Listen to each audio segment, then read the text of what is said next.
All right, here we are, 3 weeks in since the day I started. Total down, it was 245 this morning. So overall, 8 pounds. Not bad for 3 weeks. Not quite the results that I was looking for.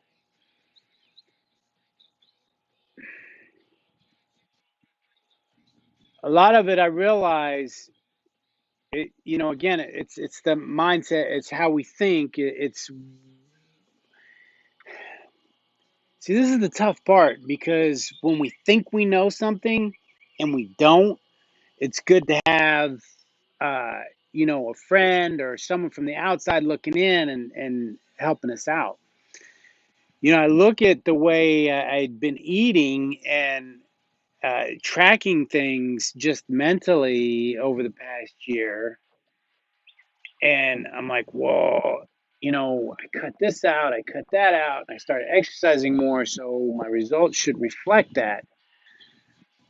But then I have to remind myself I put on 20 pounds over the past year. So what I was doing was way off. And I still, today, I'm sitting there thinking, man, how did I let myself get to this point? But you know what? Whatever it is, this is where I'm at. So don't go there. Don't go there with yourself. Wherever you are, that's where you are. Which leads me to the next thing. I guess because some of the research I do, I'm getting inundated with these weight loss things, and so I click on a few to look, but I'm quickly reminded I've taken a lot of pills, done a lot of programs over the years, and I never saw any great results. Some of the stuff has good stuff, and that's why my plan is stays open to, whatever workout routine, whatever diet you want to do, find what works for you.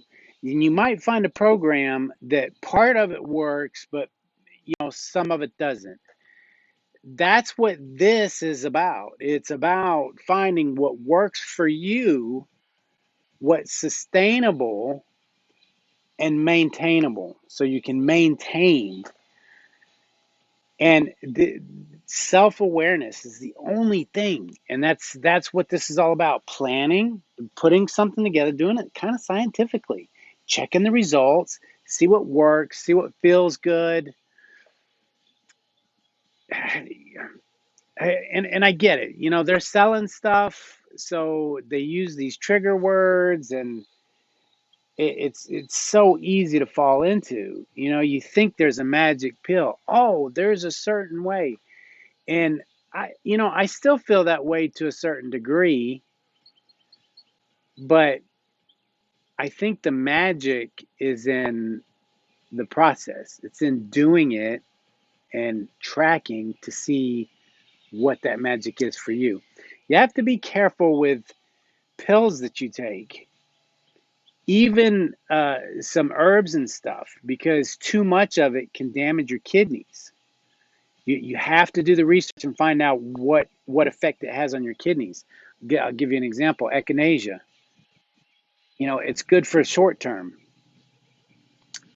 Milk thistle, and I found that out from my doctor. I was taking milk thistle because I thought it would help clean my kidneys, liver, whatever, and got my yearly physical, and the doctor's like, yeah, some of your numbers are elevated. I said, I just take natural supplements. And she goes, do you take milk thistle? And she goes, yeah, stop, don't take it at all. I'm like, wow, really? So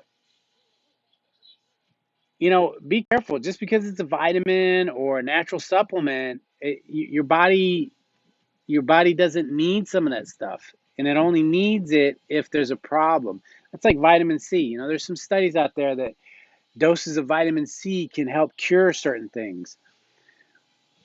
That's if there's a problem. If you don't have a problem and you're taking too much vitamin C, that can cause a problem. It's like people have died from drinking too much water. It happens. It's kind of like if the fire department comes and sprays your whole house down with water. That's inappropriate, right? But if your house was on fire, it would be appropriate. You wouldn't get chemo and radiation for preventive maintenance to not get cancer, right? So be careful when you do your research. That's why I just share with you with what works for me. We're all different. There are things that work fundamentally for everyone, right? Getting good sleep, exercising, doing some kind of exercising, not doing the same monotonous exercise over and over, doing different types of exercises. And find some, go on hikes, go on bike rides, go do things that challenge you physically, but that you can do and be active instead of like sitting in the yard or at the gym doing stuff over and over. I just do this, that's why I got the heavy bag, because I hit the bag, I kick it, I play around. Uh, I got into weightlifting when I was 15 years old. Uh, a friend of mine in high school that lived in the neighborhood, he was really into it, and he kind of needed a buddy to work out with, and I was like, whatever. And ever since then, I've I think I have a natural decent physique, but I enjoy the weights and what they do for me. So, and I think weight training is important to some degree. Whatever you're doing, some dumbbells, some resistance training, because to keep the flab off and to keep the muscles and everything in line and straight in order to keep things working right. I think it's important. Uh, even if you do like push-ups or dips or just use your body weight for resistance, pull-ups, get down on the floor and then get back up. Just things that you would do naturally. So, uh, yeah, I revised the plan a little bit. I haven't put it up because I just did it. Um, for those of you that have downloaded the plan and used it, I had it to where I had weight for every day with 10 pounds per month. I realized everybody's going to want to lose something different. So I put a spot where how much you want to lose for the month. Then it tabulates. You put your starting weight. Like for example, today I'm starting at 245. I want to lose 15 pounds for the month. So for each week, it will tabulate where I should be. So that gives me a goal each week. Instead of every day, each week it tells me in order to lose 15 pounds within not 30 days, 28 days. I took it out. It's not 30 days anymore. It's 28 because it's 4 weeks. That's the way it works. So each week it just divides however much you want to lose by 4, and then each week gives you your weight. So it kind of gives you a goal, but then you don't have to say each day what I'm trying to. But you need to track. I personally track every day so I can see where I'm at because I'm curious of the exercise that I did, what I ate the day before, how many hours of sleep I got, what effect it had on me the next day. And it jumps around, but you will see some consistencies, and that's again, that's becoming aware. That's being aware of your body, of what you're eating.